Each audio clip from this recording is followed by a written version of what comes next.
Friends, I need to teach you how to live with anxiety while healing without losing yourself. This video is so important because we all have things to do throughout the day. We all have people to meet throughout the day. We have obligations.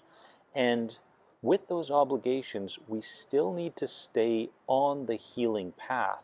So this video is very important, very powerful. Let's dive in.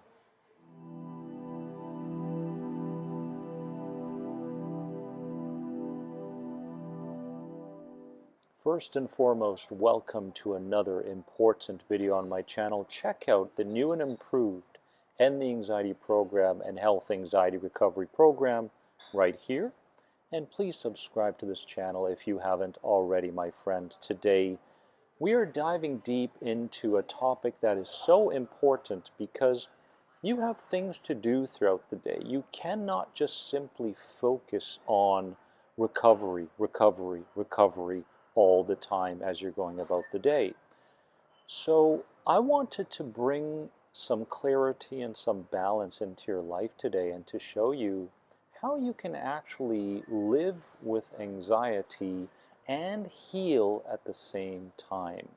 And this is about not losing yourself, right? Still feeling like your authentic self is shining through as you're going about the day. So a very powerful rhythm that we're going to talk about today. I have 5 points, so let's dive into them. Number 1 would be to start with safety, not strategy. Okay, this is something that a lot of people need to understand. Focus on calming the body, not fixing the mind. Okay, focus on calming the body, not fixing the mind.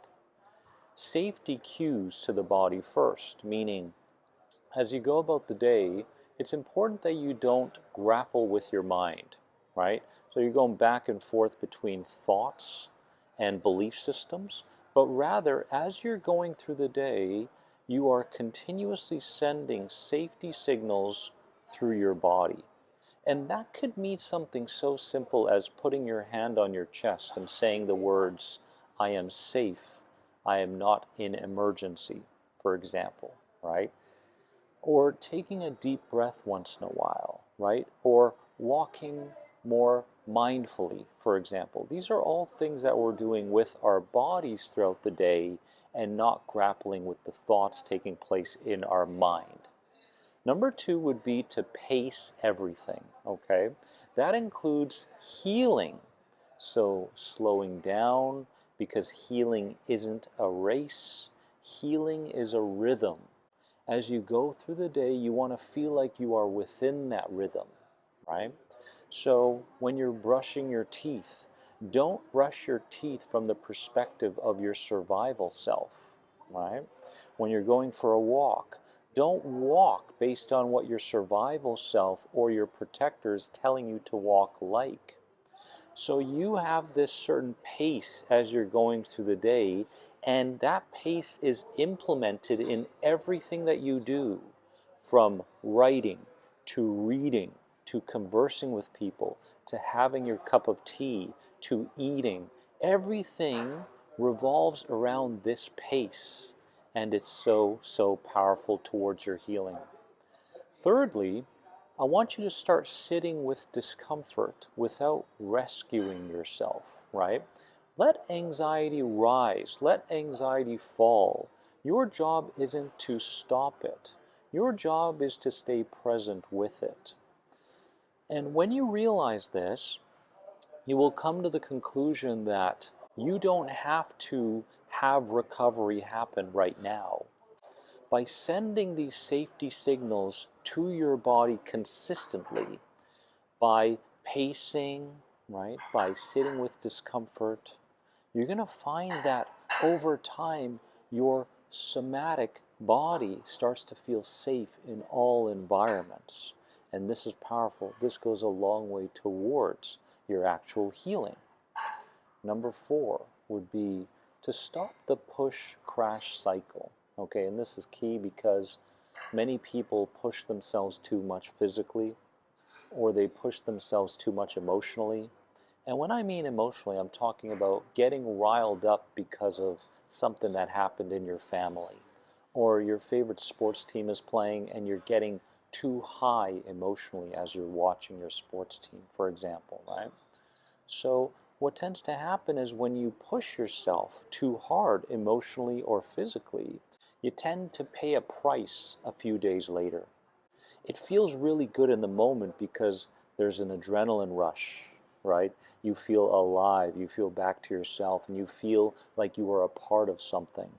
But in the next few days, as you experience that crash, either mentally where you can't even put together a simple sentence, or emotionally where you feel numb to the world, or physically where you feel absolutely exhausted and you can't even get out of bed, you're looking back and going, how did I push myself too much a few days ago, or yesterday, or a few hours ago? So we have to stop the push-crash cycle. Can you relate? If so, comment below. And finally, my friends, to live with anxiety while healing, focus on regulation, not elimination. Okay, this is more so a mindset. So the goal isn't no anxiety, right? The goal is more calm in the face of anxiety. Anxiety shows up in many different ways. It shows up mentally, it shows up emotionally, it shows up physically, it shows up unconsciously through our behaviors, it shows up through a certain pattern that for so many years we haven't been aware of. The goal isn't no anxiety, the goal is regulation. So as you find yourself calmer, as you find that you are more conscious and mindful around what's going on around you as the anxiety is present with you, that is regulation. So stop focusing so much on getting rid of anxiety. Focus on how you're responding in the face of the different components of anxiety. And when your focus turns to this, there's less pressure, right? You feel a little bit lighter. You feel like you can be more flexible in the face of anxiety. There's so many changes.